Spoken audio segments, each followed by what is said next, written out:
Hello everyone, I am Suprio Bhar, a faculty in the Department of Mathematics and Statistics, Indian Institute of Technology, Kanpur, India. Welcome to the course Measure Theoretic Probability 1. Now I am going to mention some of the important facts about the course, and these important facts are already written up in terms of certain slides, and I am going to share those slides and discuss the points one by one. So I'll move on to the slides now. This course duration is 8 weeks and we are going to learn about the mathematical foundations of probability theory.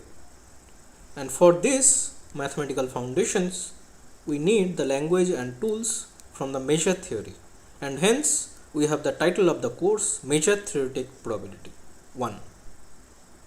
In the first 3 weeks, we are going to see the necessary tools from the measure theory, and these shall be developed for the need of the course, and then we shall revisit our familiar notions in terms of probability, which are random variables and vectors or probability distributions.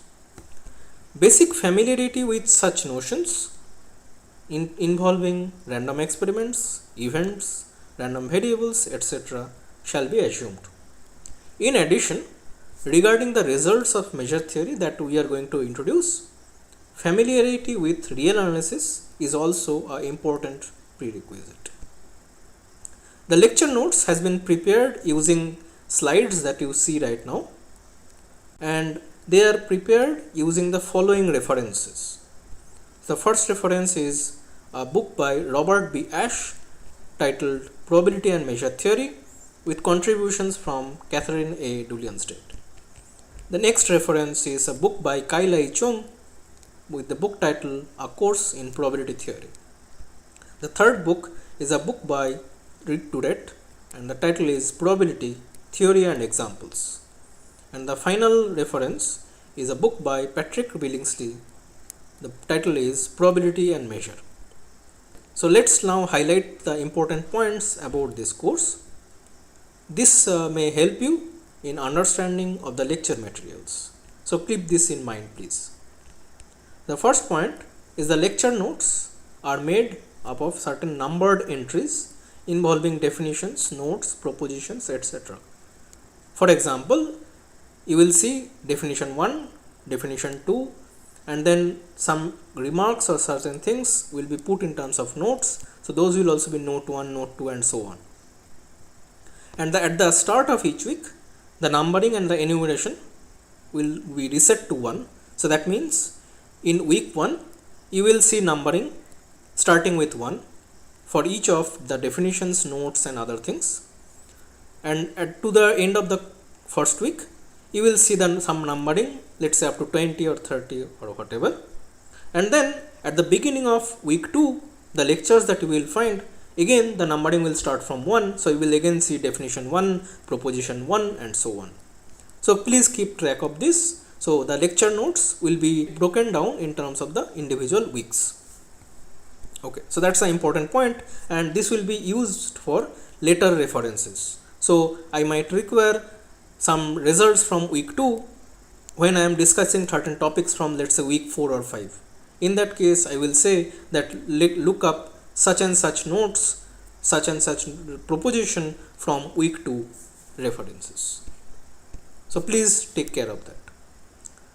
Next important point is that you should join the Google group of the discussion forum and actively participate. This will help you in understanding the topics, and some live sessions may be organized later on, and such informations from time to time will be informed to you via announcements. But again, for weekly understanding of the materials, please go to the Google group and do the discussions. Okay, some exercises are included in the lecture notes. So if you see certain concepts, certain results, and immediately afterwards you might find 1 or 2 exercises, please try them out. However, they need not be submitted. Please feel free to discuss these exercises in the discussion forum. You will also see weekly assignments, and this will be used for grading, and This will help us understand your progress. If you require additional practice problems, please go to the reference books that I have mentioned and try out the problems from there.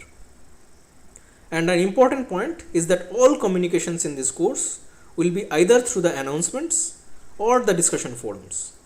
Discussion forum via the Google Groups. There shall be no response to emails sent to personal email account.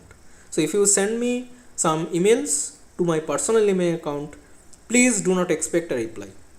Always refer to the discussion forum for all your queries. So this is for the reason that if you have a query, somebody else might also have the same query. So if you post the question in the discussion forum, it will also help others. Okay, please use the discussions forum. So let's make a point about the starting point in this course. So it is the notion of random experiments. So recall that such experiments you can repeat under identical conditions, and you also, before performing the experiments, you already know what are the all possible outcomes. However, before you perform a specific trial of the experiment, you do not really know the specific outcome. You know all the possible things that can happen, but you do not know exactly what is going to happen. So that's exactly what a random experiment is. And the set of all outcomes is usually referred to as the sample space. And we are going to look at certain events that will appear in connection with these experiments. And these events are, of course, certain special subsets of sample spaces. So in the next lecture, we are going to start with this, and we are going to look at certain important structures that appear when you look at the collection of all events in relation to a specific random experiment, and we are going to start with that point. I do hope that you enjoy this course.